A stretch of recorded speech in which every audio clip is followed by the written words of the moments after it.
Үзэгчдийнхээ орон амгалан айлтгая. Өрөг хэлэлцүүлгийн шинэ дугаар эхлэхэд бэлэн болсон байна. Манай өнөөдрийн сэдв ковидын үеийн боловсрал сэдвээр ярилцахаар зочдоо урьсан байгаа.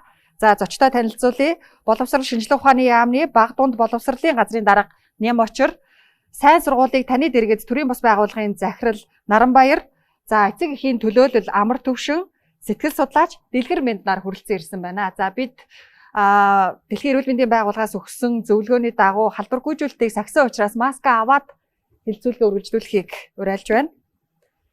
За эхний асуултыг би Нямочор дарагт тавья. За 2019-оос 2020 оны хичээлийн жилд ерөнхий боловсролын сургуулийн сурагчид 165 өдөр хичээллэхээс 75 өдрийг хөл хорионд тэлхэх хичээл үзсэн байдалтайгаар өнгөрүүлсэн байна. За 2020-оос 21 оны хичээлийн жилд бол 11 сарын 11-ээс хөл хорой тогтоосноос хойш танхимаар хичээллээгүй 73 дахь өдрөө золгосон байна. Тэгэхээр ерөнхийдөө сая нийслэлээс бол одоо тэлхэх хичээлийн үр дүнгийн талаар судалгаа танилцуулж байсан. Тэгэхээр та бүхэн ер нь тогтмол энэ цахим хичээлийн үр дүнг хэмжиж байгаа юу? Цахим хичээлийнхаа үр дүнг ер нь яаж хэмжиж байгаа вэ? За мөн гэртээ интернетгүй, зурагтгүй айлын хүүхдэд одоо хичээл хоцрогдлыг яаж нөхөж явж байгаа вэ? Энэ дээр яаж анхаарч байгаа вэ? Сүүлийн тоо жоо алдаатай. 2020-21 оны хичээлийн жилийн 1-р улиралд 31 өдөр. За одоо 2-р улирал эхлээд 2-р сарын 20 өдөр гэхэд нийтдээ нэг 51 өдөр одоо зайны сургалт буюу тэлээ цахим хэлбэрээр явж байгаа. За ингээ 3 сарын 1-ээс хөдөө орон нутгийн за нэг аймгийн төвийн нэг 175 сургууль, за сумын нэг 388 сургуулийн 350 орчим мянган хүүхэд одоо тахимын сургалтанд хамрагдаад эхлэхээр хотын хүүхдүүдийн маань бас зайны сургалтын хугацаас нэмэгдэх ийм дүр зураг ажиглагдаж байна. За өнгөрсөн хичээлийн жилийн 1 сарын 27-нд улсын онцгой комисс шийдвэр гаргаад 2 сарын 3-наас шууд тэлээ хичээл зохион байгуулсан. За энэ үед бол эхний 2-3 сардаа бол хамрагдалт бол харьцан өндөр байсан. За тэгээд 4-5 сар болоод эхлэхээр одоо хамрагдалт жоохон буурч эхэлсэн.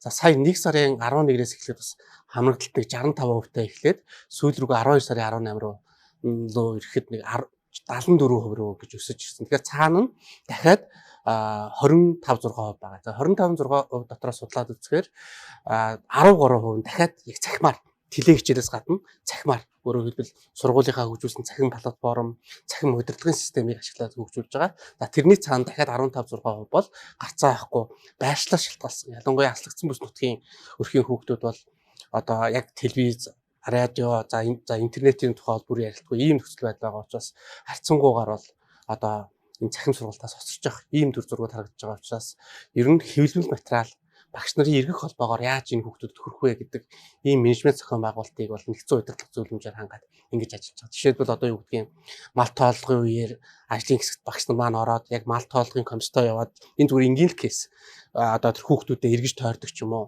За дахиад одоо багийн засаг дарга үйлчлэлтийн бэлтгэл ажлаа шалгаад явахад нь тэнд заавал багш нарын төлөө л орж ажилладаг ч юм уу.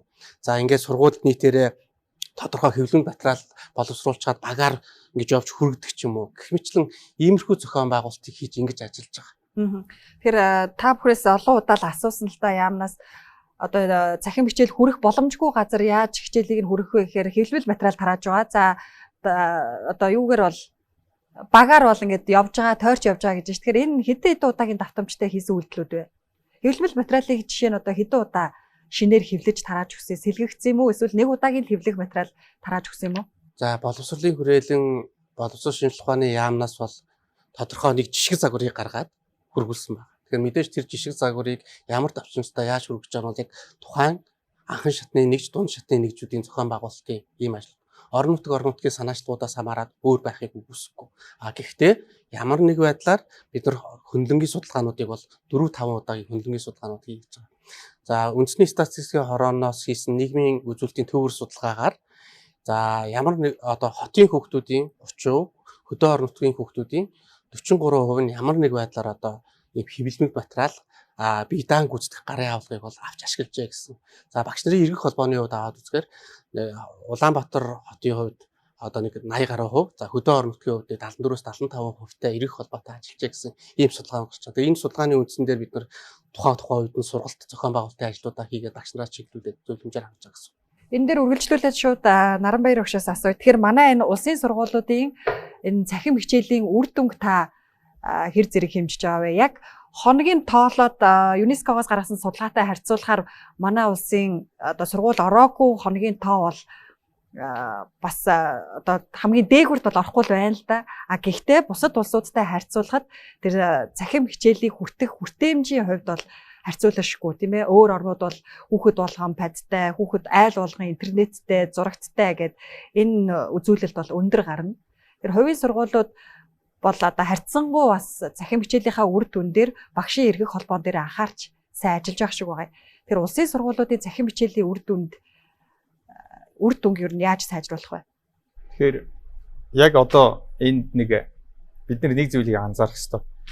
Энэ 20-21 оны хичээлийн жил зөвхөн биш. За 19-оос 20 оны хичээлийн жил бас хагас жил хичээллэг шүү дээ. Тэгээ ингээ 2 жил дамжиж байгаа. Тэгэхээр тэр үед 10 дугаар ангид орсон хүүхэд одоо 11 дугаар анги. Тэр үед 11 дэх хүүхэд одоо 12 дугаар анги. Эдний хичээлийн хоцрогд бол ер нь төр хөв ялгахгүй ер нь их ноцтой байгаа гэж харж байгаа. Танхимын сургалтыг яагаад ч захим гүйцэхгүй. Тэгэхэд боловсролын дэд сайдын алба хашиж байгаа хүн юу гэж ярьж ирсэн гэхээр захимын энэ хичээлэр чинь бид нар илүү сайн сургалт хийгээд ST ерөнхий шалгалтын дүн агсаа гэсэн нэг юм хачин мэдээлэл хийж ирсэн. Энэ бол одоо эцэг эхчүүдийн хувьд хүлээж авшгүй ийм мэдээлэл энэ дээр хариуцлага хүлээх ёстой гэж би боддог. Нөгөө талдаа төр хувийн хөвчлийн сургуулиудын хооронд бас энэ хичээлийн ялгаа их гарч байна. Төрийн сургуулиудад бүрэн цахим хичээл заахгүй. Алдаг оног байна. За тэгээ хувийн сургуулиуд бол нийслэлийн боловсролын газрын судалгааг үзэхэд бол бараг 100% цахим хичээлүүдэд зааж байгаа. Ийм байдалтай байгаа. Тэгэхээр хөгжингөө оронд ч гэсэндээ боловсролын тэгш ус байдал бас бий болоод байгаа. Тэр нь юу гэсэн? Цахим хичээлийг та зурагтаар явж байгаа телевиз хичээл үү эсвэл багш нь онлайнаар холбогдож багш нь онлайн зурагтаар явж байгаа телевиз хичээлтэй сэдвийн найдварлавч яг одоо багш нь өөрөө заагаад Google Class ч юм уу те. Тэгээ Moodle дээр үндэслэсэн ийм өөрсдийн боловсруулсан бас програм хангамжууд зарим нэг нь Zoom ашиглаад ч юм уу. Ингээд зааж байгаа ийм тохиолдлууд байгаа юм л да. Энэ санаачлага юу бол хувийн сургуулиуд дээр их байсан. Ягаад гэвэл хувийн сургууль өөрөө төлбөр авч эцэг эхчүүдийн өмнө өндөр хариуцлага хүлээж. Төрийн өмчийн сургуулиуд бол тойргийн ийм сэтгэлгээтэй болсон. Одоо заавал ирж суухгүй бол ингээд яа. Тийм байгаа учраас юм уу? Ер нь бол жоохон телевиз хичээл дээр илүү сөөрсөн ийм байдалтай байсан. За телевиз хичээлийн өөрийнх нь чанар бол бас тийм сайн байгаагүй. Дээр нэмээд багш нар бол тэр араас нь энэ дээр одоо санаад явах нь зүгээр телевиз хичээл үзсэн үү гэдэг нэг утсаар лавлаа. Тэгэл одоо хичээлдээ суусан гэж үзээд ингээд мэдээлсэн ийм байдалтай. Боловсрол бол 2 жил унтлаа. Хөл хорионд унтлаа. Энэ бол одоо миний санааг их зовоож байна. Дараагийн асуултыг эцэг эхийн төлөөлөл амар төвшнөөс асууя. Дэлгэцэн дээр нөгөө графика үзүүлээч. За энэ бол ЮНЕСКОгийн 21 оны хамгийн сүүлийн 1 сарын 25-ны судалгаагаар дэлхийн одоо дундаж сургуулаа одоо хаасан хоногийн тоо бол 22 7 хоног байгаа юм. Тэгэхээр манайх бол өнгөрсөн жилтэйгээ ингээ харьцуулахаар энэ тооноос бол давсан. Тэгэхээр ийм хугацаанд хүүхэд гэртээ за цахим хичээл үзсэн. Сургуулийн өмнөх боловсрол одоо цэцэрлэгийн насныхан бол одоо цахим хичээлийн хамрагдалт бол муу байгаа. Тэгэхээр энэ үед одоо эцэгхийн төлөөллийн хувьд хэлэхэд эцэг их хүүхэд хоёрын хооронд ямар зөрчил үүсгэж байна? Яг гэртээ удаан хорионд байгаа хүүхдэд ямар сэтгэл зүйн болон хүмүүжлийн асуудал үүсэж байгаа вэ? Би одоо нэг ийм групп үүсгэсэн явж байгаа. Манай охин 4 настай. Тэгээ одоо яг өнгөрсөн 2 сараас хойш ингээд 4 настай цэцэрлэгийн хүүхэд бараг жил гарan ингээд яг 4 хааны дунд ингээд хоригдчихлоо л доо. За тэгээ дээрэс нь би хүүхдтэйгээ хоёулаа амьдэрдэг. Тэгэхээр би бол миний ажил хийх тэр бүх юм байхгүй болж байгаа байхгүй. Би хүүхдээ харахаас өөр ямар ч арга байхгүй. Ягаад гэвэл өөр хүнд харуулах амарч боломж байхгүй. Хоёулаа амьдэрдэг учраас. За ингээд 1 жилийн турш манай гэр бүлийн санхүү.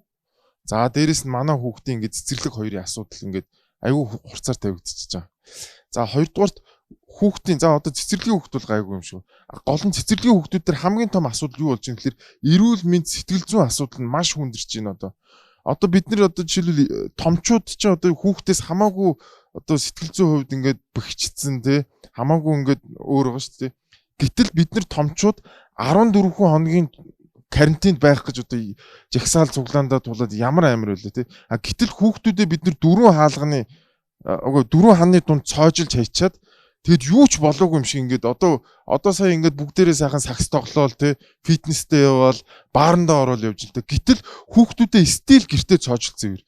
Тэр хүүхдүүд тэнцээ юу хийх юм бэ тийм үстэй. Тэгэд энэ одоо жишээ нь манай охин дээр гарч байгаа сэтгэл зүйн өөрчлөлтүүд юу вэ гэхээр маш их тийм зожиг болж байна. Айлын ганц хүүхд бид тээр хоёулах нь амьдэрдэг. Уг нь хүүхд чинь хүүхдтэйгээ харьцаж нөгөө сэтгэл зүйн асуудал нь ингээд хөнгөрдөг тий, бие биентэйгээ тоглолдог, хөдөлгөөнд ордог юм байл. Гэтэл одоо ингээд дөрвөн хааны дунд ингээд одоо цоошлогдсон. Тэгээ гараад тоглоулъя гэхэлэр сая хөл хорионы үед гарахгүйгээд үүдэн дээр нэг хүн байгаа байхгүй тий. Хүүхэд чинь өдөрт ядаж нэг цаг агаарт гарч иж тэр хүүхд эрүүл мэндийн үед одоо эрүүл биш тий. Тэгээ би ингээд групп үүсгэлээ. Эцэг эхчүүдийн дунд яриа явууллаа, клуб хаусаар яриа явууллаа. Ийм асуудалтай болсон эцэг эхчүүд маш их байна. Хүүхдүүд нь таргалттай болж ийн гэж хөдөлгөөний дутагдлалд орсон, телевизийн гар утасны хамааралтай болж эхэлж ийн гэж. Сүүлдээ эцэг эхтэйгээ ингээд телевиз гар утаснаас маш өндөр том асуудал үүсдэг гэж байна. Ийм асуудлууд одоо ингээд хүндэрчлээ. Дэлхийд тэгээд би ингээд одоо би чи өөрөө сошиал дээр айгүй итгэвчэн. За тэгээд судалгаа маягийн авч үзлээ. Дэлхийн бусад орнуудад байгаа монголчууд руугаа хандлаа. Америкт байгаа, Европт байгаа, Азид байгаа монголчууд руугаа хандаад за яг манай монгол шиг ингээ хааж байгаа орн байна гэж нэг чалга. Бүгдээрээ бүр макс нь 1-2 сар хаасан байна сургуулаа. За цэцэрлэг болон баг сургуулийг юусоо хаагаагүй. Нөгөө эцэг эхчүүдийн ажил мэргэжил. За тэгээд дээрэс нь эмч, цагдаагийн хүмүүс чинь бүгд тэр хүүхдүүдтэй байгаа. Тэр хүмүүс чинь заавал хүүхдүүдэд өгчиж ажилд явах хэрэгтэй болд. А Монголд ерөөсөө энийг хараагүй зүгээр шууд ингээл нүдэ анаал бүгдийг хаацсан. Тэгээд бас над одоо би яг ингээд ганц би аав гэд ингээд ярьсан чинь над руу баг 10-аад эмэгтэй өрх толгоос эхчүүд холбогдлоо. Хамгийн доотлол нь одоо нэг хүүхдээ, дээдл нь 3 хүүхэдтэй өрх толгоос их. Тэгэд ерөнхийдөө одоо энэ амжиргааны төвшин одоо багтаа хүмүүс чи яадаг гэхээр дандаа биеэр очдог хөдөлмөр эрхэлдэг юм байна. Тогооч хийдэг, массажист хийдэг те. Одоо юу гэдгийг ингээд дандаа биеэр хөдөлмөр эрхэлдэг. Тэгээд хүүхдүүд цэцэрлэг байхгүй болсон чи яасан бэ гэхээр бид нар одоо ингээд хөдөөнөөс аав ээжээсээ л нэг мөнгө авч амьдарч байна. Би үнэхээр хэцүү байдалд орчлоо. 1 жилийн турш те. Хамгийн гол нь 1 жил. Эн чинь өөрөө амар урт хугацаа байхгүй те. За ойлголоо. Үргэлжлүүлээд яг одоо сэтгэл судлалын шинжилгээ ухаан талаасаа тэ ийм олон хоног одоо хоногоор тооцох юм бол бараг ингээд жилээр нь ерөнхийдөө давж үзэх юм бол бараг 2 жилийн хугацаанд хоригдсон хүүхдүүдийн сэтгэл зүйд хүмүүжил ер нь ямар асуудал үүсэх вэ? Боловсрал гэдэг чинь нэг ясанда манайх бол одоо танхимын хичээл үзэхэл гэж ойлгоод байна л да. А гэхдээ нөгөө талдаа бол амьд харилцаанд орох нийгэмших процессыг бас танхимд очиж хичээл үзснээрээ давхар олж авч яадаг штэ тийм ээ. Тэгэхээр шинжилгээ ухаан талаасаа ямар үзэгдэл бий болж байгаа гэсэн үг вэ? Одоо ингээд бид нар нэг энэ бага насны хүүхдүүд ч бай, за өсвөр насныхан ч бай, аль нь сургууль гэхээр яг өөрийн чинь хэлж байгаагаар суралцах үйл явцыг яриад байгаа шүү дээ. Тэр хүний амьдралд юунд суралцаад байгаа, энэ тарих юунд бэлдээд байгаа юм гэхээр бид нар амьдралынхаа туршид ашиглах ур чадваруудыг энэ хүүхэд наснда бий болгож байгаа шүү дээ. Тэгэхээр амьдралынхаа туршид бид нар хүмүүсээс айхааргүй үгээ хэлж чаддаг байх, өөрийн хүсэл сонирхолтой байх, ажил хөдөлмөр хийх чадвартай байх. За тэгээд тэр цаашдаа орон зайн хувьд айцгүй байх тэгэхгүй хөдөө гараа явангууд машинаасаа гарахаа болоод гэрээсээ гарахаа болчтой биш. Ийм одоо ингээд амьдралаа сэтгэл санааны хувьд доктортай насан турсан хүн болоход нь л одоо энэ бүх процессууд чи явагдаж байгаа шүү дээ. Гэтэл сая яг амрагийн хэлдэг шиг ингээд одоо хэдэн метр квадрат дунд ингээд хүүхдээ ингээд хорчгоор тэр хүүхдэд орон зайн хувьд ямар ч эрх чөлөө байхгүй байна. Тэгээд хотын хүүхдүүдийг хэрвээ анзаарч ирсэн бол өмнө нь ч гэсэндээ анзаарагддаг. Хөдөө гарахаар ердөөсөө ингээд яг тэр нэг машин юм уу байрнаасаа ердөөсөө гардаггүй. Тэр тал нутаг руу явах чөлөөтэй сэтгэх тэр нүүдэл чинь тэр загварууд чинь технологийн шийдэлтэй холбоотойгоор ингээд байхгүй болоод байгаа хгүй. Тэгэхээр тэр байдлууд улам л их нэмэгдэж байгаа. Тэгээд өөрийн чинь хэлдгээр харилцааны хувьд бол нэлийн айцтай хүнд юмаа хэлж чадахгүй хажууд наав нь л байж байдаг. За өсвөр насныхан бол одоо найзуудтайгаа холбогдох ч юм уу тийм зүйлүүдийг бол технологийн ингээд давуу талыг ашиглаад найзуудтайгаа холбоотой байсаар л байна. Бага насны хүүхдүүд дээр уцыг нь өгөхгүй найзуудтай нь холбохгүй болохоор энэ дээр яг хинтэйгээ ярих ганцхан хүүхэлдээ үзэх ёстой. Гингууд нь суралцах процесс чи явагдахгүй тий. Өөр хүүхэд ийм тоглоомоор тоглолтгийн байж тээ тэгвэл би энэ хүүхдэд ингэж харилцах хэрэгтэй байна гэдэг тэр насан туршсан хаана хэрэглэх ур чадваруудыг суралцахгүй байна л гэсэн. Ер нь танхимын сургалт нь нийгмийн харилцаанд орсноороо танхимын сургалтын үр дүнг тэдэн хувиар сайжруулах гэсэн судалгаа байдаг. Одоо бид нар чинь ингээд нэг дэлхийн нийт даяараа явчаад хүүхдийг сургах, ер нь ирээдүйд нь бэлтгэх нэг зүйл чинь нийтээр нь боловсрал олгох юм байна штэ л гэж хизээ нэгэн зах шийдвэр гаргаад одоо ингээд буцаад гэрийн боловсрол олох хэрэгтэй юу, ээж аав тэр нь суралцах хэрэгтэй юу дээр ирчлээ шүү дээ, тий. Тэгэхээр тэр нэг хүүхдүүдэд ур чадвар олгодог, мэдлэг олгодог хүмүүс чинь системтэйгээр багш нар өөрсдөө тэр чадваруудыг авцсан байгаа. Эцэг их болгонд тэр чадвар байхгүй.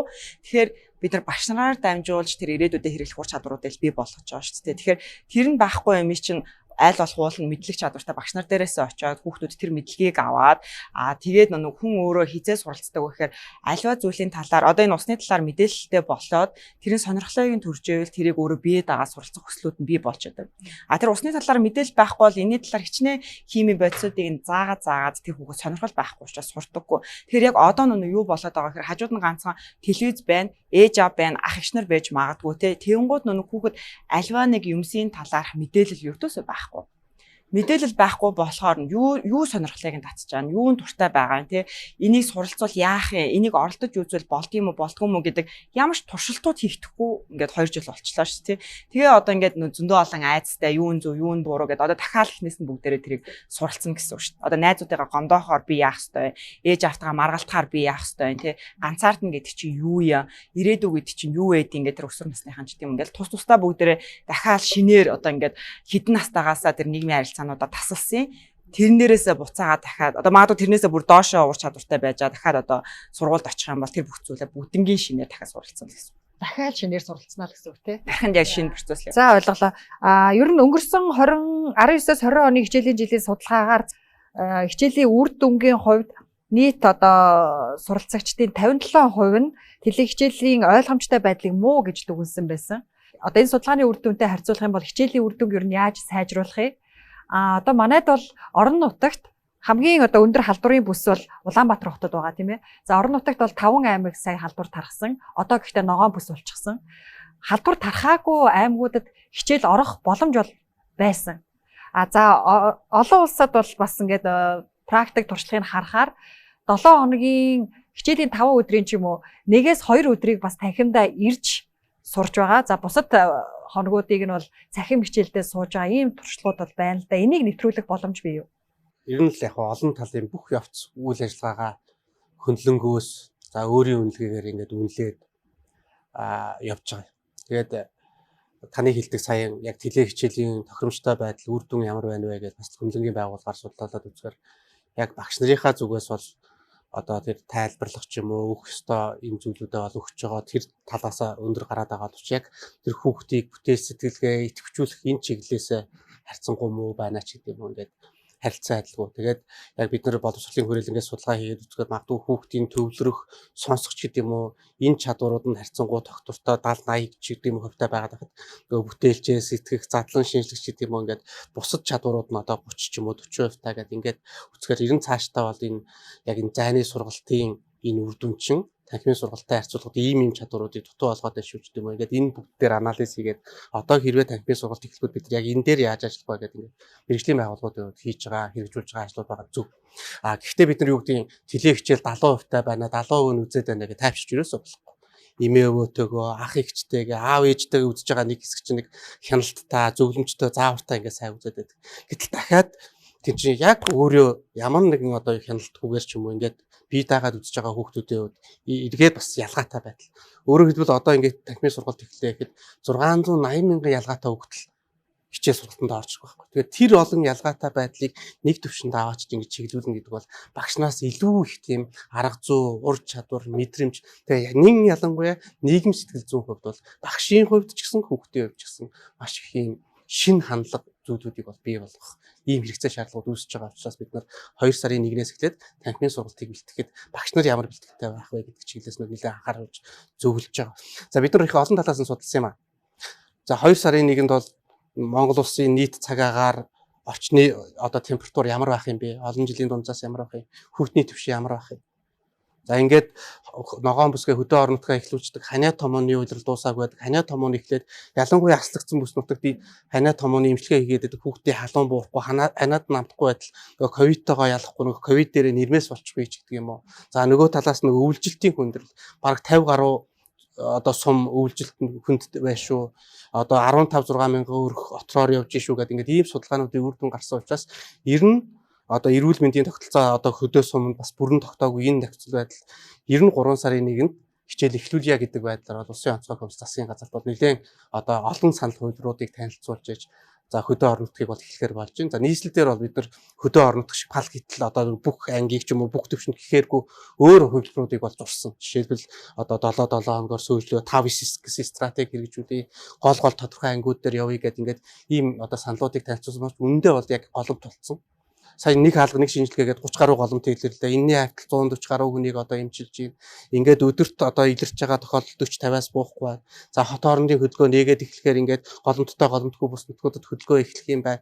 Вакцинжуулалт эхэлж байна. Тэгэхээр нэг мөсөн бүгдээрээ яг энэ нэслэлээ бүрэн тооцож иж хугацаагаа бол зарлахад билээ гэдэг байдлаар бол ярилцсан. Тэгэхээр магадгүй 3 сарын 10 ч юм уу тэрнээс өмнө ч юм уу нөхцөл байдал сайжрах юм бол эхлэх боломжтой гэж харж байна. Би энэ дэр нэг юм хэлж идэггүй болроо. Бид нар нэг ийм ойлгох хэрэгтэй юм шиг байна. Нэгдүгürt бид нар одоо ковид гараад бараг 1 жил гаруй болчлоо тий. Дэлхийн бүх улс орнууд энэ ковидыг яаж одоо энэтэй дасан зогж амьдрах уу? Энэ ерөнхийдөө бол ковидоос бид нар салахгүй мэн гэдэгтэй баг ихэнх улс орнууд төлөв зөвшөөрчлөө. Энэ бол яг ханиач шиг ингээд цаашаа явах юм байна. Энэ бол new normal болоод явах юм байна гэдэг хүлээн зөвшөөрчлөө. Гэтэл манай улсын онцгой комисс засгийн газар юу руу тачаадаад байна гэхэлэр бүр ингэж байхгүй болгож бүх юм эхлүүлэх гэдэг. А гэтэл энэний хооронд юу болоод байна гэхэлэр маш олон хүүхдүүдийн сэтгэл зүй одоо эрүүл мэнд за боловсролын асуудал чинь одоо яг ингээд жингийн туухан дээр тавиад үзэх юм бол тэр нь илүү их жин тараад байхад манайхан зүгээр ингээд аль болох энэ ажлаас зугтах энийг зүгээр ингээд холдуулах, хойшлуулах, аль болох тэр хүүхдүүд орохгүй л үйл энэ ковид нь одоо тарахгүй юм шигээр тийм юм яриад байгаа байхгүй.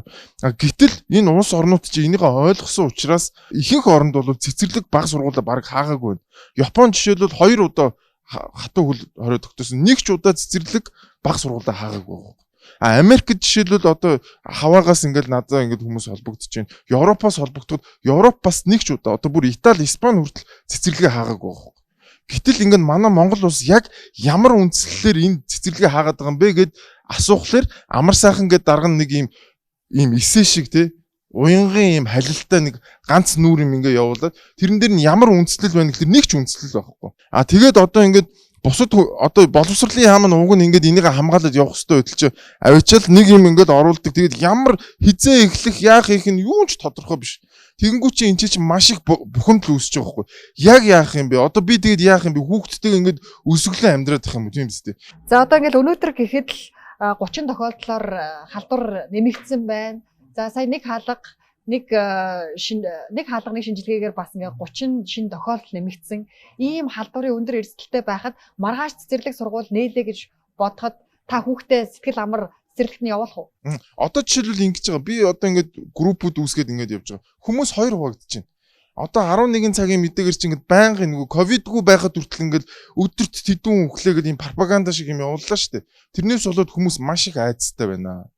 Юм уншдаг, олон улсын мэдээ уншдаг, гадна дотны хүмүүстэй харилцдаг хүмүүс бол эн чинь бол new normal болсон юм байна. Бид нар ковидтойгоо хөл зэрэгцээд алхах юм байна. Энэ ирээдүйд одоо H1N1 вирустай адилхан ингэ явах юм байна гэд тодорхой мэдээлэлт хүмүүс нь бол тэгж ямар ч мэдээлэлгүй нөгөө гадна дотнтой харьцдаг хүмүүс чи яг нөгөө энэ бол тахал юм байна гэдэг нөгөө айцтайгаа яваад байгаа байхгүй. Тэгэхээр хүмүүс 2 хуваагдж байна. Үгүй сонголт өгөөч тий. Жишээлбэл 3 хүүхэдтэй сингл ээж яаж амьдрах гэдэг юм бэ? Энэ хүн ингээд 3 хүүхэдтэйгээ тэнцэнэ өлсөж өгөх гэж байгаа юм уу? Яах юм? Ийм асуудлуудаа яагаад шийдэхгүй? Зүгээр ингээл нэг ийм харлаган ингээд бүх юмыг нь хаадаг, хордог. Тэгээ тэрний чинь цаана маш олон хүмүүсийн амьдрал, бизнес, хүмүүсийн тэр хүүхдүүдийн хоолтой байх уу, хоолгүй байх уу гэдэг тэр юм нь яригдчих хахад зүгээр л ингээд хаагаал ажилладаг. Тэгээд нэг хүүхдийн 100 мянгаараа ингээд амьдр гэж байгаа юм уу? 3 хүүхдтэй 300 мянган төгрөг. Яаж дөрвөлээ амьдрах вэ? Сонголт өгөөч гэж юм тийм ээ. Сонголт өгөөч. Тэгээд дээрэс нь энэ нэг ийм ямар ч үндэслэлгүй зүгээр нэг ийм уянгын халилаар явдаг ийм одоо болооч л гэдэг. Наранбаяр оролцогчоос асуухаас өмнө ахаад нэг асуулт асуучих. Та бол ингээ миний асуултанд айгүй их судалгаа хийж байгаа, хөндлөнгийн судалгаанууд их авч байгаа гэдэг хариултыг өгч байна л да. Тэгэхээр яг одоо за үнэхээр ингээ халдварын өндөр эрсдэлтэй байгаа юм бол зөвхөн цахим хичээлийнхаа үр дүн дээр анхаарья гэж үзэхээр одоо цахим хичээл явуулаад 2 хичээлийн жилийн улиралд дамжсан байна тийм ээ. Тэгэхээр энэний үр дүн яаж сайжруулах вэ гэдэг тал дээр бол та нар судалгаа авч байгаа бах. Ер нь яг энэ хугацаанд ер нь яаж сайжирсан бэ? Тэр судалгааны үр дүн өссөн үү? Хүүхдийн хичээлийн оролцоо идэв сайжирсан уу? Багш нарын ур чадвар нэмэгдсэн үү?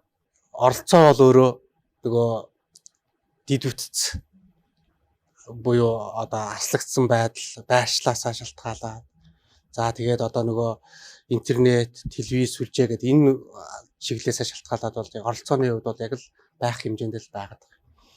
Өөрөөр хэлбэл нэг өнгөрсөн жил нэг 78% та 74-өөс 78% байсан телевиз хичээлийн үзэлт байсан бол энэ бас энэ жил яг л юм байна. Тэгээд яг шалтгааны судлаад үзэхээр нөгөө дид үтц заслагдсан байдал, байршил гэх ийм зүйлүүд л байгаад байна. Тэгээд мэдээж ганцхан телевиз хичээлээс гадна онлайн хичээлүүдийг та бүхэн мэдж байгаа сая 12-1 сард бол бүтэн зохион байгуулсан. Бид бас урьдчилан судалгаа аваад нэг ахлагангийн хүүхдүүдийн нэг 15 орчим хувийн чамрагдах юм болов уу гэдэг ийм байдлаар санал асуулга аваад яг онлайн хичээл яваад ирэхэд бол энэ бараг 45%. 101 мянган ахлагангийн хүүхд байлаа гэж бодоход бараг 45 мянган хүүхд автаагүй доогоор 45 мянган орчим хүүхд орж ирсэн. За дээрээс нь интерактив хичээл байгаа. Яг хүүхдийн өөрийнх нь оролцоо бүтээлчүүдийг дэмжсэн. Хүүхд өөрөө оролцоод бүтээдэг ийм интерактив хичээлүүдийг ингээ хийгээд одоо e-контентээр байршуулад ингээд явж байгаа гэх мэтлэн. За мөн эцэг эхчүүд зориулсан тусгай сургалтуудыг явуулаад ингээд одоо бүхэл талаар үзэж байгаа. За одоо жишээлбэл бага ангид нэг 747 суралцгуун зорилт. За дунд ангид нэг 1240. За ахлаганд 1480 орчим ингээд шинэ агуулга мэдлэг ингээд нийтдээ нэг 3400 гаруй суралцгуун зорилтыг танхимын сургалтад явж байхад нэг суралцгуун зорилтыг буюу шинэ мэдлэгийг олгох цаг 4 цаг байдаг. Одоо танхимын сургалт теле хичээл бол цахим сургалтаар бид энийг 20 минут базаж нэг удаагийн оролдогоор өгч байгаа байхгүй. Тэгэхээр хүүхд угаасаа тэр дэлгэцийн өмнө удаан суугаад төвдрөөд ингээд байх юм өөрөө угаасаа шинэ ухааны үндэстэй бас олон улсын байгууллагуудын гаргасан туршлагын төсөлд бид нар бол өгөх ёстой шинэ агуулгаад телегээр одоо онлайн ч гэдэг юм уу те өгөх ёстой шинэ агуулгаа өгье. Энд харин танхимын сургалт багш магадгүй 80% эцэгхийн оролцоо 20% байдаг ус бол одоо эсрэгээрээ эцэгх 80%, багшийн оролцоо 20% ч юм уу ингээд байршил юу солих гэж байгаа. Аль болох одоо эцэг олон нийт оролцож энэ одоо зайны сургалтын энэ хүнд хэцүү цаг үеийг бас хамтдаа давах юм байна гэдэг байдлаар бас арга зүй тактика хийх. Та нар хичээлийнхаа үр дүнг ерөөсөө эцэгхийн оролцоон дээр найдаад орхиж чинь гэсэн үг. Орхиж чинь гэсэн үг биш. Хамтарч ажиллаж чинь гэсэн үг. Тэрнээс орхиж байгаа тийм үед багш. За ойлголоо. Тэгээд багш нар нь одоо ер нь бол ээж аав нарын шахдаг гинэ. Наад хүүхдтэй хичээ үсгийн за тийг ингээд тэрнээс болж эцэг эхчүүд маш их бухимдсан байлээ. 2 жил ингээд одоо нийгэмшлийн үйл ажиллагаа нь хойшлогдсон хүүхдүүдийн ирээдүйн сэтгцийн асуудал гэдэг хоёр том зүйл яваад байгаа байхгүй юу? 1984 онд төрсөн хүүхдүүд туршилтын туул авсан. Тийм шүү дээ. Би ч одоо бүр байнгын алдаатай бүр байнга хүмүүсээр засуулна. Сурал ингэж л амар болдог байхгүй юу? Хамгийн хохирж байгаа хоёр бүлэг гэвэл нэгээс 2 дугаар ангиас сурагчд. Одоо үсгээ 35 үсгээ мэдэхгүй, уушиж чадахгүй. 2 жил дамандсан алдсан энэ алдагдлыг бид нэр эргүүлж нөхөхийн тулд 10 хэдэн жил хэрэгтэй. Мэдээж зохион байгуулалтын хувьд наривчлсан одоо заавар зөвлөмжүүд, стратегиуд гаргаад бол явж байгаа. Одоо 12 дугаар ангиа төгсөөд эсэлтийн ерөнхий шалгалтаа өгч байгаа сурагчид дийлэнхээр тэнцэхгүй бол хангалттай оноо авахгүй бол юу яах юм бэ? Янз яг зүгээр шинжлэх ухаан хандах гэдэг талаасаа хэдүүлээ ярилцах нь зөв байх гэж бодож байна. Сургуулиудад цэцэрлэгүүдэд яаралтай нэг гэж ийм тодорхойгүй байдал бити үүсгээд яваад байгаа чи. Одоогор та нарт тодорхойгүй байгаа юу? Яг хаа 4 сарын 1-нд хүлээж аваагүй энэ төр гэж бас хэлж болохгүй байх. Сургалтын төвүүдийг нээсэн шүү дээ. Тэгвэл давтлагын төв гэсэн нэрээр хууль зөрчихгүйгээр хийж болно шүү дээ. Сургууль хичээл үгүй маа энэ давтлагын төв. Мэдээж улсын онцгой хөмс эрсдлийн нөхцөлөө үнэлээд шийдвэрээ татсан бол боловсролын яам бэлэн байхгүй. Хий ийм манан айдас үүсгээд байгаа хөө. Эрсдэл өндөр байна гэдэг тий. Эрсдэл гэж яг юу юм? Зөвлөмжийг одоо яамныханд энэ хэлэлцүүлгээр өгмөр байна л да. Англиг харъя. Ковидын дараах өөрсдийнхөө хөтөлбөрийг зарлахдаа сургуулаа эхэлж нээнэ гэж. Гэтэл манай Монгол улс одоо ингээд баар нээлттэй нодлон жил дотоодоо алдаагүй байсаар байтал тийм ээ. Тэр хөдөө орнуудыг хаах ямар хэрэгтэй вэ? Тэгэд би энэчнээс нэг юм хандлага олж хараад байгаа. Бид нар ерөөсөө хүүхдүүдтэй санаа зовдөг юм байна. Наранбаяр өгшөөс асууя. Ер нь энэ хичээл хоцрогдолт бий болцсныг бол сая шинэ сайд бол хүлээн зөвшөөрсөн шүү дээ. 150 хоногийн хичээл хоцрогдолт байна. Энийг бол 100 нөхнөө гэжсэн. Хичээл хоцрогдолтын үр дүн гэдэг ингээ ярихаар хоцрогдоод байна гэдгийг бол бид нар ойлгоод байгаа хэрнээ яг ямар муу үр дагавраар илэрх юм бэ гэдгийг бас сайн ойлгохгүй байх шиг байгаа. Тэгэхээр ер нь хичээл хоцрогдолт хамгийн муудаа ямар үр дагавар авчрах юм бэ? Яг энэ нөгөө олон зүйл ярина л да. Сая манай сэтгэл судлалын хүн бас мэргэжилтэд хэлж штэ. Нөгөө нийгэмшилтэй одоо ингээд ахаа шинээр эхлэнэ. Энэ маш том одоо бас нэг ухралт. Хоёрт нь нөгөө манай нийгэм чи өөрөө хүүхдэд зориулсан 3 дахь орчныг бий болгоогүй. Хүүхэд сургуульд очдөг тэгээ 4 хан донд очдөг. Ийм хоёрхан орчтой. Гадаа гараад тоглох ямар ч боломж байхгүй. Бүгд машины зөксөл болцсон. Эсвэл бүх одоо хүүхдийн тоглох ёстой талбайг дулаагаад авцсан. Хүүхдүүд өөрийгөө хөгжүүлэх газрыг бүгдийг дулааж аваад хошин шогийн тайз ч юм янз бүрийн болгоцсон. Ийм төртөө, ийм орчинд хүүхэд үнэхэрийн санаа зовж. Нийгэмшилтийн асуудал бол 0 ус. Хоёрт нь энэ академик хоцролт бол ялангуяа ахлах руугаа орох тусам энэ хүчтэй явагдана. Ялангуяа математикийн хичээл, математиктэй их ийм гүн холбоотой явдаг байгалийн ухааны талын хичээлийн хоцрогдол бол одоо хэцүү болно. Би одоо яамны хүн байж PISA шалгалтаа одоо хизээ өгөх гээд байгаа юм. Энийг одоо би ойлгохгүй. Энэ бол асар их нөлөөлнө. Нэг удаагийн ийм 2 жил дамжсан алдсан энэ алдагдлыг бид нэр эргүүлж нөхөхийн тулд 10 хэдэн жил хэрэгтэй. Ийм л байна. За оюут хүлээж авах ихтэй сургуулийн одоо ихтэй сургуулиуд бол сайн оюут хүлээж авах гэж баг найдалгүй. Тэгээ одоо таарс хийгээл яв. Нэгт. За хоёрт нь болохоор зэрэг одоо энэ манай энэ хөвшин энэ хоцрогдол нөхөхдөр бид нар чи одоо 1-7 хоногийн хичээлийг нөхөх гэж буу юм болдог. Тэгэхээр энэ 2 жил дамжсан хичээлийг нөхөхөд 10 жил шаардлагатай гэдэг нь яг одоо үр дүнгууд нь гараад дуустал тийм ээ. Одоо эн чинь ингээд эхний 1-2 дугаар ангидаа сурч чадаагүй хүүхд. 12 хүртлээр тэр чи явхад нөлөөлнө шүү дээ. Нөлөөлнө. Ягаад гэвэл хамгийн одоо насандаа унших ёстой текстүүд байдаг байхгүй номууд. Тэгэхгүй бол тэр үед нь нөгөө уншаагүй бол тэгээд уншихгүй шүү дээ. Тэгэл мэдлэг чи ингээд тэндээ яваад алга болчих. Тэгэхээр иймэрхүү алдагдлуудыг би хэлээд. Тэгээд би бол нэг хөшинг байдалд маш их сэтгэл дундор явдаг. Гэтэл биш үү ногоон бүсүүд байсаар байтал нодлон жил дотоодоо алдаагүй байсаар байтал тийм ээ. Тэр хөдөө орнуудыг хаах ямар хэрэгтэй вэ? Хамгийн эрсдэлтэй нийслэлээр ойлгож байна. Гэхдээ баг сургуулаа хаах ямар хэрэгтэй вэ? За энэ боломжуудыг бүгдийг хөшинг байдлаас олж бид алдсан. Засаг дарга нарын оролцоо манлайлал 0 боловсрал дээр байхгүй. Тэгэхэд өнөөдөр Америкийн Iowa мужийн захирагч багш нарын үйлдвэрчний хэвлэл хичээлийг эхлүүлэхийг эсэргүүцэж яхад өөрөө шийдэ гаргаад хичээлийг эхлүүлж шээ. Тэгэхэд энэ үндэстэн чинь 500 мянган үнэ алдаад гашуудлаа уржиг дээр зарласан ийм газар. Англиг харъя. Хамгийн түрүүнд хөтөлбөрөө зарлахдаа ковидын дараах өөрсдийнхөө хөтөлбөрийг зарлахдаа сургуулаа эхэлж нээн гэж. Тэрний дараа маар тэр бусад цэнгэний газруудаа нээж. Тэгэхээр энэ сургууль гэдэг юм чи нийгмийн мөхлөгийн хувьд цөмөн баггүй. Тэгэхээр ийм одоо энэ засаг дарга нар өөрсдөө санаачлаад өөрсдөө энэ дээр хичээл эхлүүлэх хугацааг уян хатан ярилцаад ингээд саяны заавал өвлийн улирлын амралтыг хүлээлгүйгээр тийм ээ хичээллүүлж эхэлсэн бол одоо байдал арай өөр бол. Бүр 2 сараас эхлэх хичээлсэн. Бүр 1 сараас хичээлсэн. Ногоон бүсэд байсан шүү дээ. Харсаар бат байсан. Энийг бид алдчихлаа. Гуравт нь энэ цахим хичээл бол интерактив байх хэрэгтэй. Багш өөрөө хичээлд орлоо. Хүүхэд цаан сууж чинь шууд харилцдаг. Ийм хичээл байхгүй байгаа. E-контент бол зүгээр нэг талаас нь видео үзэж байгаа. За тэгээд ийм хичээлийг дэмжиж бид нар яагаад мобайл компаниудтай өөрийн телефоны компаниудтай ярилцаагүй юм бэ? Нодлон жил Mobicom бол би андарууг бол маш хямдхан ийм юу гаргаж өгч ирсэн шүү дээ. Ахлахын хүүхдэд зориулаад датаны багцыг. Энэ жил байхгүй. Энэ жил ерөөсөө боловсролын яам тийш ярьсан ч. Тэгээ ерөөсөө датаны л үүсгэлэнд орсон хүмүүс. Уг нь e-контент энэ контентууд энэ одоо ингээд гар утсаараа үзэхэд үнгүй болох сувгийг нээх хэрэгтэй. Ийм зүйлүүдийг хийсэнгүй. За ийм байт юм байна л да сэтгэл зүй талаасаа бас хүүхэд эцэг эхтэйгээ урт хугацаанд гэртээ хамт байх нь одоо нөгөө хүүхдээс мэдээж янз бүрийн ааш авар гарна. Эцэг эхчүүд хүүхэд рүүгээ хандах одоо тэр сөрөг магадгүй одоо хүчирхийлэлтэй араа хүрээгүй ч гэсэн одоо загнах, уурлах, бухимдлаа илүү их гаргаж эхэлдэг юм байна л да. Тэр үзэгдэл ер нь хэр зэрэг гарсан бэ? Ер нь ингээд клуб хаус дээр ярилцж байхад бол 1-р анги 2-р ангийн эцэг эхчүүд ч өөрөө дөнгөж хүүхдээ сургууль өгсөн. Тэгээд багш нар нь одоо ер нь бол ээж аав нарын шахдаг гинэ. Наад хүүхдтэй хичи үсгийн за тийг ингээд тэрнээс болж эцэг эхчүүд маш их бухимдсан байлээ. Ингээд бид нар чинь бага ангийн багшийн хэмжээний тийм хүмүүс биш шүү дээ. Тэгээд бид нарыг ингээд шахадаг юм. Тэрнээсээ болоод хүүхдээ зодсон, нүдсэн, ясалсан тийм тохиолдлууд бол зөндөө гарсан байлээ. Захим хичээлээр үзүүлж чадж байгаа юу? Манай охин ч одоо юу биш шүү дээ. Цэцэрлэгийн хөвгчтэй.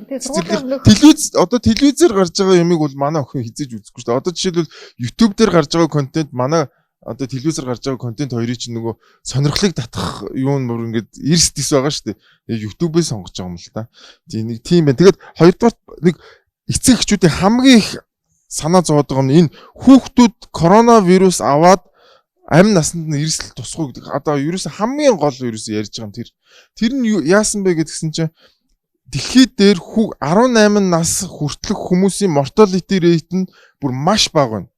Тийм ч учраас 18-аас дээш насны хүмүүст л вакцин хийж байна. Тийм учраас энэ хүмүүс чинь ингээд цэцэрлэгээ сургуулиудаа хамгийн түрүү нэгээд байна. Хятад улс бас сая өнгөрсөн жил одоо энэ чинь коронавирус гараад дөнгөж жил эхэлж исэн үг шүү дээ.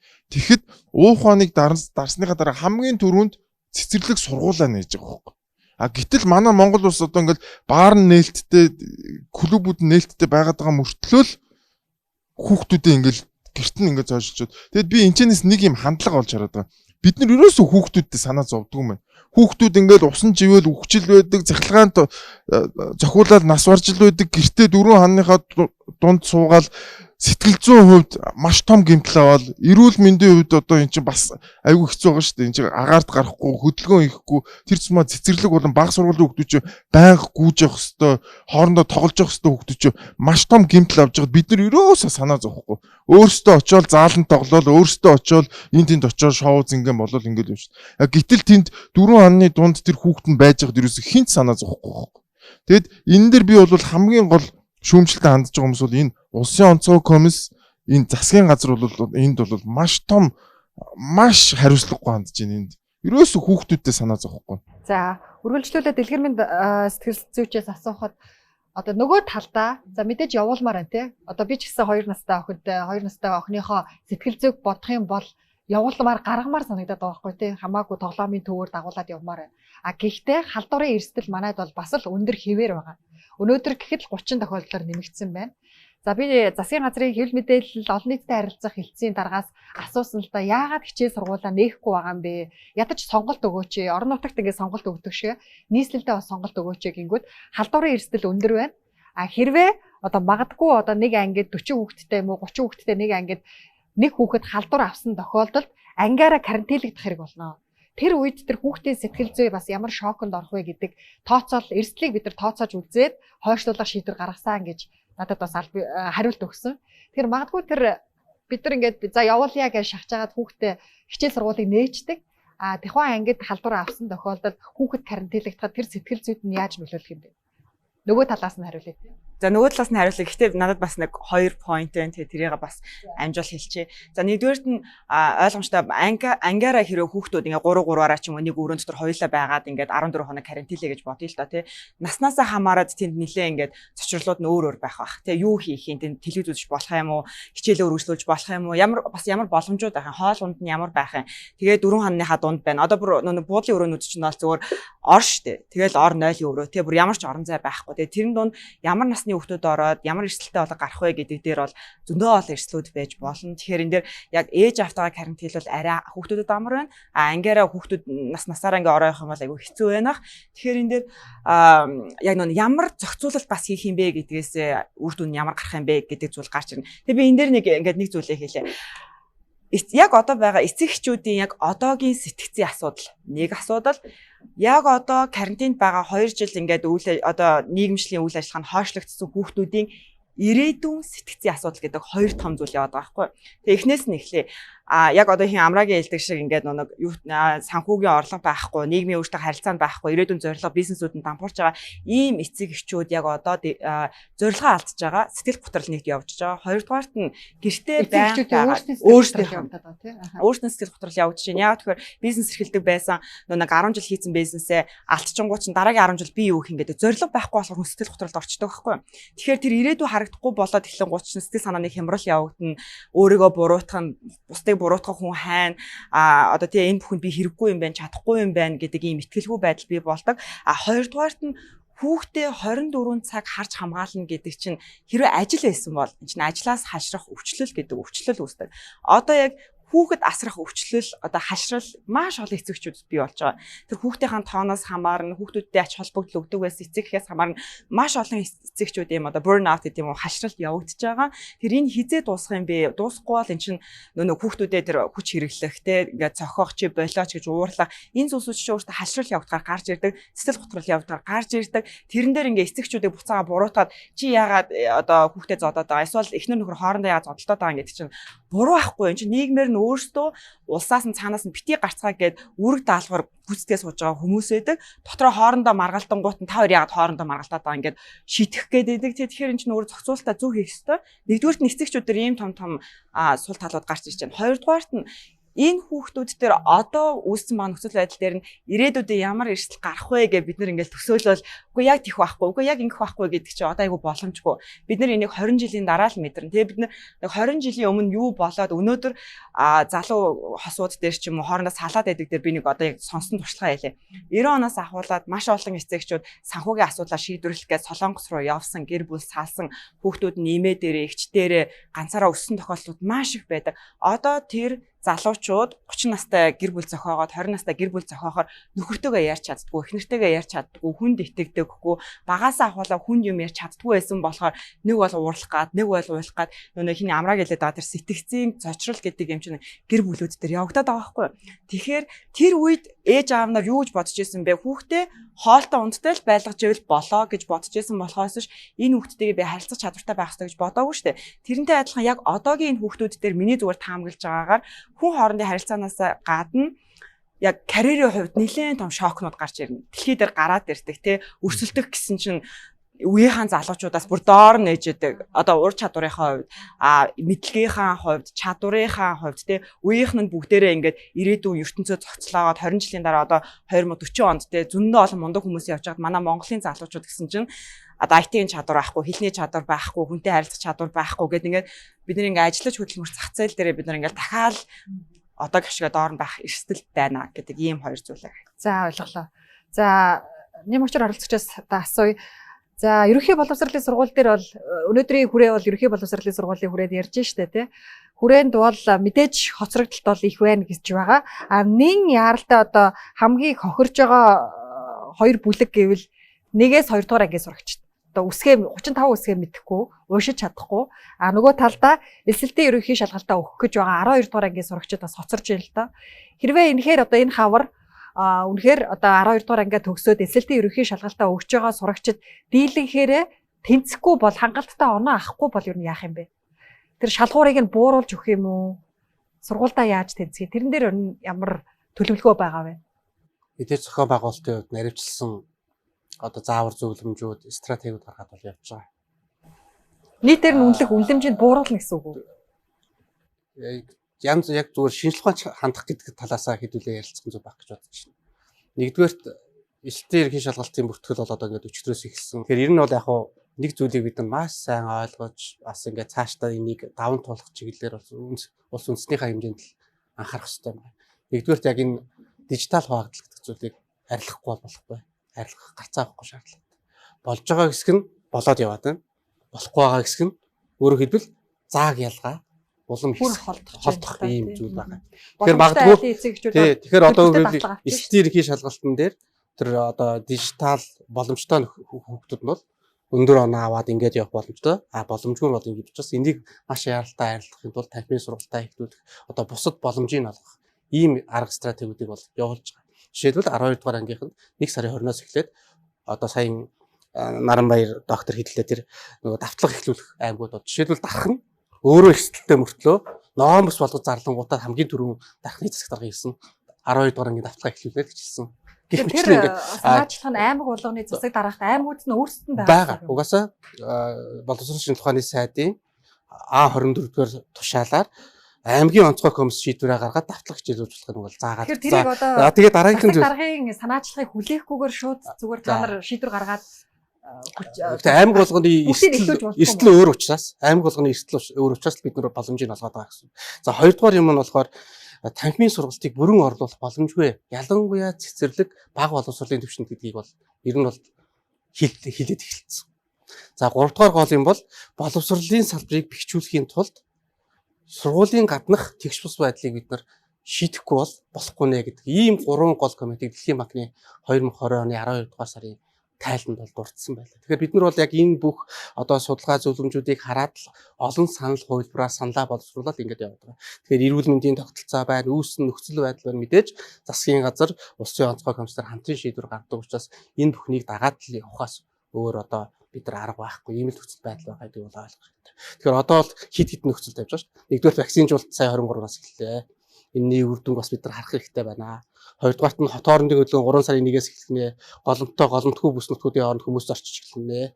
За 3-дугаарт нь энэ нэг хаалга нэг шинжилгээний үр дүнгээ илүү баталгаажуулаад энэ нууцлал голомтоос дахиж голомт илэрхгүй байх энэ баталгаатай цаг хугацааг нь харж иж дараагийн шийдвэрээ гаргая л гэдэг ийм зүйлийг бол засгийн газар улсын онцгой хүмүүсээр ярьж байгаа учраас бид нар энэ хамтын шийдвэрийг одоо дагаа явж байгаа л гэж ойлгож байна. За 12 дугаар ангийнхныг бол давталгаар нөхөё гэж төлөвлөж байгаа байна. 1 2 дугаар ангийнхныг бол одоо үсгээ урьж чадахгүй 35 үсгээ мэдэхгүй байгаа боломжийг бол танхимын сургаалт эхлэхээр ахаад эхнээс нь зааж эхлэх гэсэн үг үү? Сургалтын хөтөлбөрийн агуулгуудыг бол ирэмбэлж, нэгтруулж, интеграцчлах ажлуудыг бол боловсролын хүрээлэнгийн удирдлагын зөвлөмжийн дагуу аймгийн боловсролын байгууллагууд бол хийгээд эхэлсэн явж байгаа. За одоо ингээд танхимын сургалт эхлэхээр гол суур агуулгуудад одоо тулгуурласан зайн сургалтын эзэмсэн мэдлэгийг баттгах ийм сургалтууд 1 сарын хугацаатай яваад аажмаар энэ нэмэгцээр хагаад энгийнх горим руугаа шилжих ийм технологи гэсэн. За Наранбаяр өвшөөс асууя. Ер нь одоо яг манай боломжн дээр тулгуурлаад тий одоо ерөнхий улсын сургуулиудын жишгээ тооцож үзэх юм уу? Ойрын хугацаанд хоцрогдлыг нөхөх ямар боломж байгаа вэ? Нэн шаардлагатай хийх ажлуудыг ийм ажлуудыг хийвэл хоцрогдол нөхөх боломжтой гэдэг зөвлөмжийг одоо яамныханд энэ хэлэлцүүлгээр өгмөр байна л да. Түрүүнд өөрөө асууж ирсэн тэн дээр нэг жишээ хэлье л да. Би тэр нэг 1984 онд төрсөн хүүхдүүд туршилтын туул авсан. Яасан гэхээр Монгол бичгээр рүү шилжээд 4 жил монгол бичгээр нүдүүлээд тэгээд хамгийн дэлхийн сонгогдуудыг унших тэр хугацаанд капут юу ч байх. Тэгээд тэр хүүхдүүдийг чи одоо ингээд 37 8 настай хүүхдүүд биш үү? Хүүхдүүд гэж байна шүү. Тэгээ эдний уучлаараа танай үеийнхэн кирилл үсгээр сайн бичиж чаддгүй дандаа алдаатай. Тийм шүү дээ. Би ч одоо бүр байнгын алдаатай бүр байг хүмүүс. Тэгэхээр боловсрол ингэж л амар болдог байхгүй юу? Зүгээр 2 жил байцгаа ийм бол. Тэгэхээр зүгээр ганцхан жишээ. За гэхдээ эдний үеийнхэн уучлаараа та нар бол мундаг сэтгэдэг логиктой. Гэхдээ нөгөө зөв бичгийн дүрмээр л алддаг. Тэрийг л бий тий. За нэг тийм. За нэг яаралтай хичээлийг эхлүүлээ. Бүр болохгүй бол 12 дугаар анги. Тийм ээ? 9 дугаар анги. Улсын шалгалттай. Энэ ангиуд дээр эхлүүлэх. Энэ шаардлага бол хэрэгтэй байна. Хоёрт нь 6 сарыг дуустал хичээллээ гэсэн нэг юм яригадаад байгаа. Яг хөө энийг баг сургууль дээр эдгээр хамаагүй тэгж болохгүй. Зөвхөн одоо ахлах сургууль дээр энэ мэдгийн гүнзгий хоцрогдолд орсон энэ дээр ингэж тодорхой яг ингэж интеграцчилж ингэж ийм аргаар бас явуулж болох. Гэхдээ багш нарын хувьд бол цалин мөнгөний амралтын асуудлууд үүснэ. Гэхдээ ахлах сургуулийн багш нартай энэ хилцээг яаралтай хийж энэ 6 сарыг бол нэг дуустал хичээлийн оруулах хэрэгтэй. Гэхдээ 7-8 сард бол хичээлэх шаардлагагүй. Яагаад гэвэл энэ чинь бас нэг шинжлэх ухааны үндэстэй юм баггүй. Хамаагүй багшийн мэрэгжил чинь маш хүнд хөдөлмөр ер нь бол их юу яадаг. Үнэхээр их тийм оюун ухаан, бие махбодын их тийм ядралд ордог тал байдаг. Тийм учраас 7-8 сард нь бол амраагаад харин 6 сарыг дуустал бол хичээллүүлэх шаардлага байна гэж харж байна. Мөн одоо энэ яаралтай цахим одоо тэр контент бүрийнхөө үнгүү тараадаг энэ системээ хийгээд датаны тий гар утасны датаны энэ дарамтаас хурдан гаргаад өгөөч. Хурдан шиг мобайл компаниудтайгаа ярилцаад энэ дээрээ нөгөө тохироо хийгээд энэ хүнд үеийг бол хувийн одоо аж ахуй нэгжүүд төр хувийн түншлэл гэж ярьдаг. Энэ юугаар ингэж хурдан давах хэрэгтэй. Тийм хэлцээр хийж байгаа юм байгаа юу? E-контент руу өөрийн холбооны аль ч оператороос орсон дата унахгүй үнэгүй байгаа. Зүгээр хамгийн гол нь яг интернетийн хэрэглээд суурин компьютертой ч юм уу зөөврийн компьютертой өрхийн тоо бол 50%-аас дотогшоо. Тэгэхээр энэ зөвхөн хангалтгүй л дээ. E-контентээс гадна нөгөө интерактив хичээлүүд хийж байгаа. Тэн дээр ч айгүй их дата байдаг байхгүй. Тэгэхээр тэн дээр гол одоо юмнуудаа хийж өгвөл маш сайн байна. Иймэрхүү зүйлүүдийг бид хийх шаардлагатай байна.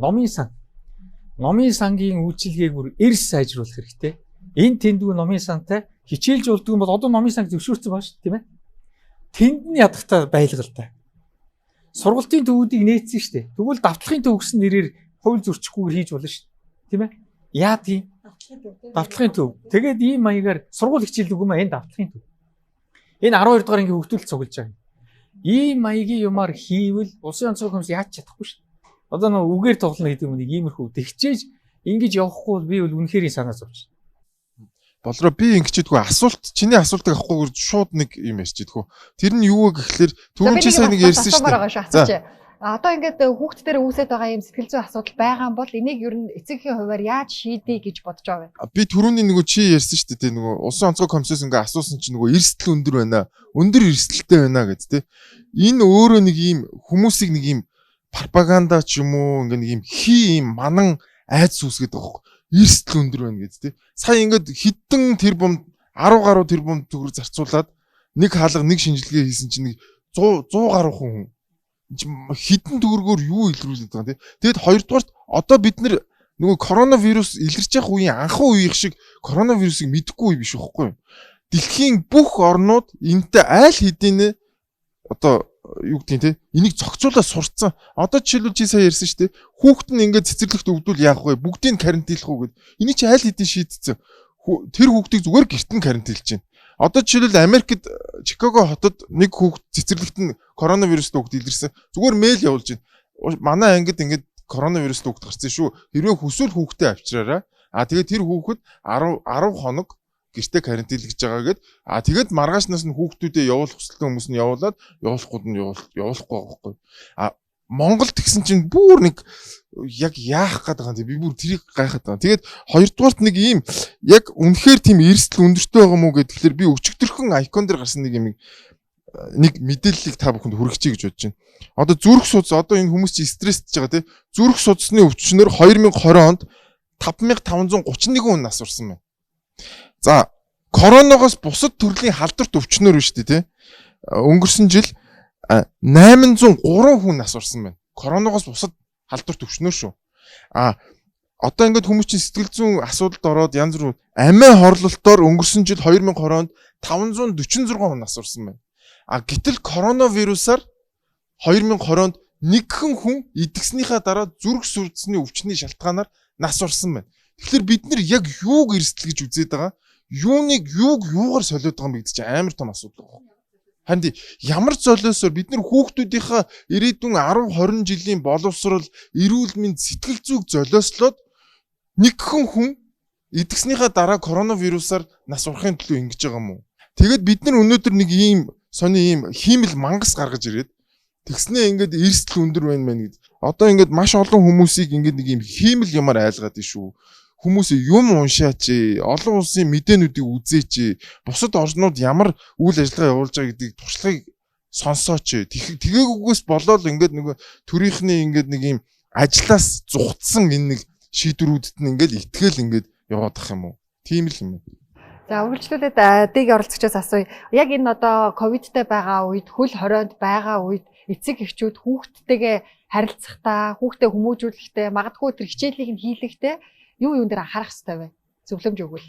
За энэ дээр ингээд нэг арай жоохон том байдлаараа бид нар манай засгийн газар тэгээд бизнесийн байгууллагууд ер нь эргэж бид нар хэрэг корона байхгүй байсан бол бид нар ямар одоо хүүхдүүд маань хамааралтай болох эрсдэл рүү явж исэн бэ гэхээр технологийн хамаарлын эрсдэл аль хэдийн 2006 оноос ахуулаад дэлхийн нийтдээ 15 жилийн хугацаанд технологиг яаж хэрэглэж чаддаг вэ гэдэг эцэгчүүд нь хүүхдүүдтэй зөв арга замыг зааж өгөөд яаж хэрэглэх ёстой вэ гэдгийг мэдхгүйнүүд нь хамааралд оруулуулад тэгээд тэр хүүхдүүд нь хүссэн зүйлээ YouTube-ээс орж үздэг тийм ингээд ямар ч юм хяналтгүй ингээ явж исэн загвар дээр нэмэх нь корона орж ирээд ингээд үндсэндээ гэр бүл олгоныг энэ хоёр том асуудлыг өөртөө шийдээ гэл орчихж байгаа байхгүй. Тэгэхээр энэ дээр нэг яг одоо коронагийн энэ үед юуг бид нар анхаарах хэрэгтэй вэ гэхээр нэгдүгээр нь тэр амрааг ялж байгаа мэдээлэл чинь үнэхээр айцтай юм уу? Эрсдэл гэж яг юу юм? Тий одоо би яг өөрөөр чинь судалгаа эрсдэл өндөртэй гэж яхад хідээс хэдэн хувь байсан бол эрсдлээс өндөр, хідээс хэдэн хувь байсан бол эрсдлээс бага гэж шиглээ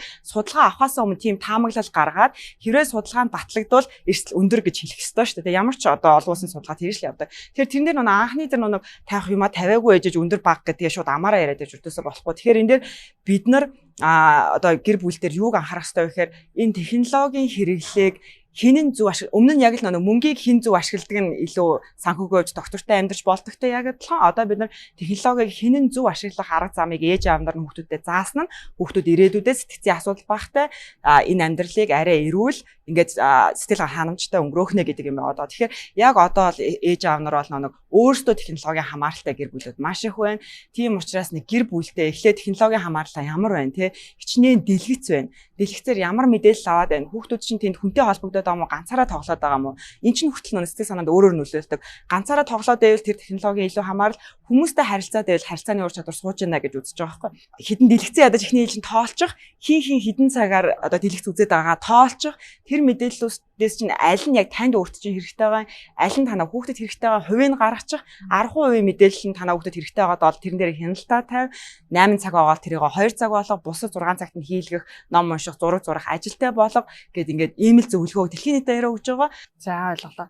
За ерөнхийдөө бидний хэлцэх хугацаа дуусч сүүлийн асуултыг Наранбаяр оролцогчоос асууя. Одоо ингээ 2 жилийн хугацаанд ер нь нэг ийм цахим хичээл суух соёл бий болж байна л да.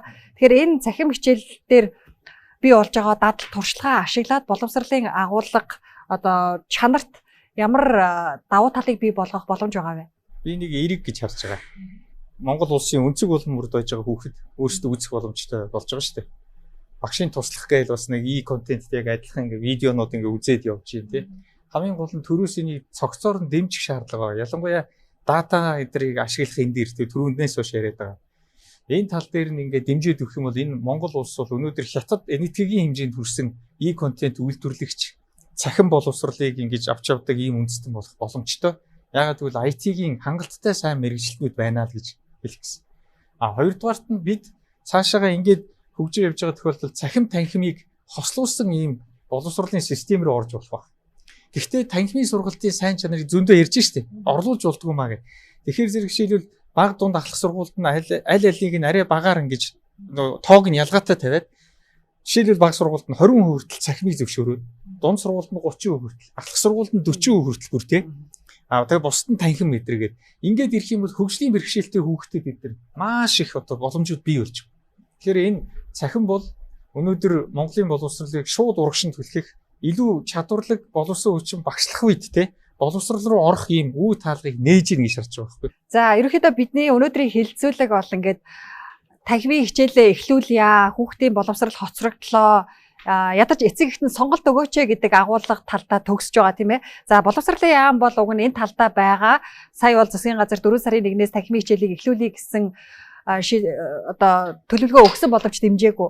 Тэгээ яг 4 сарын 1-ээс хичээл эхлэхэд халдвар хамгааллын дэглэмээ бариад сургалтыг яг ийм байдлаар орно гэсэн төлөвлөгөө бол байгаа баг.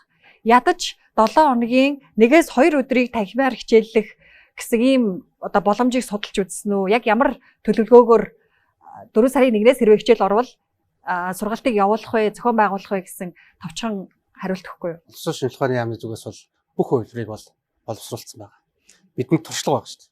Жишээлбэл 9 сарын 1-нд бид нар танхимын бас хосолсон 2 3 гэсэн стратеги хичээлсэн шүү дээ. Одоо бол бид нар сая 5 9 гэсэн стратегийг танилцуулсан. Жишээлбэл 2 3 гэхээр яг нийслэлийн ачаал өндөртэй хүүхдүүд 2 хоног танхимд авчаад ингээд хоорондоо холилдоод байгаа болохоос 2 3 гэдэг нь бас яг төдийлөн барьж өгөхгүй бас учраас 5 9 гэсэн стратеги нь болохоор 7 хоногоос сөөлжөд хичээлэх ийм стратегийг ингээд танилцуулаад за бүр цаашлаад одоо сая хэлж байгаа бага ангийн төвшөндөө юм уу зөвхөн 12 дугаар ангийн төвшөндөө гэдэг бүх хувьдрууд бол бидний хувьд бол боловсруулаад одоо танилцуулаад ингээд явж байгаа. Ганц юм хэлчихдэггүй нэг ганц логик алдаатай нэг юм байгаад байгаа юм. Одоо энэ хүүхдүүдэд эрсдэлгүй байлгана гэд гэрт нь хориод байгаа байхгүй. Яг үнэндээ 95% нь ингээд нээсэн тий. Эцэг эхчүүд ч өөрөө тэртээ тэргүй нийгмийн харилцаанд явж байгаа. Баарандаа орж байгаа, спортынхоо орд нэж байгаа. Тэр хүмүүс чинь гэртээ яриад хүүхд эсвэл бол эцэг ихгүй хүүхдүүд байгаа мó тэнцээ. Тэр хүмүүс чинь гэртээ очиод хүүхдүүдтэйгээ контактанд орно. Ялгаа байхгүй эрсдэл үүснэ. Тэгээ энэ яг ямар логик төр яваад байгаа. Хүүхдүүд сургуульд явахлаар эрсдэлтэй, эцэг эхчүүд болохоор нийгэмдэр гарахлаар эрсдэлгүй болчт юм уу? Эсвэргээрээ эн чинь хүүхдүүдээ гэрт нь ингээд хориод байгаа нь илүү өндөр одоо эрсдэл, илүү өндөр хэцүү зүйл одоо тэр ирээдүйд учрах хэцүү зүйлийг авчираад ий шүү. Тэгэхээр энэ сургуулиудаа цэцэрлэгүүдэд яаралтай нэг гэж ийм тодорхойгүй байдал бити үүсгээд яваад байгаа чи. Саяын та бүхний боловсруулсан одоо төлөвлөгөөг 4 сарын 1-ээс нээ гэдгийг хүлээж аваагүй дахиж хизээ шийдвэр гаргах талаар хуралдах юм бэ? Одоогор та нарт тодорхойгүй байгаа юу? Яг 4 сарын 1-нд хүлээж аваагүй энэ төр гэж бас хэлж болохгүй байна. Мэдээж улсын онцгой хөмс эрсдлийн нөхцөлөө үнэлээд шийдвэрээ татсан бол боловсролын яам бэлэн. Засгийн газрын шийдвэр нь тэгж гарсан бэлээ. Тодорхойгүй хугацаагаар хойшлуулсан гэж гарсан бэл. За ойлголоо, баярлалаа. Өрх хэлцүүлэг өнөөдөр ковидын үеийн боловсрал сэдвээр зочид урьж хэлцүүлэг өрнүүллээ. Зочдоо дахин танилцуулахад боловсрол шинжилгээ ухааны яамны баг дунд боловсролын газрын дарга Нэм Очор, сайн сургуулийг таны дэргэд төрийн бус байгууллагын үүсгэн байгуулагч Наранбаяр, за эцэг эхийн төлөөлөл Амар Төвшин, сэтгэл судлаач Дэлгэр Мэнд нар оролцлоо. Бидэнтэй хамт байсан та бүхэнд баярлалаа.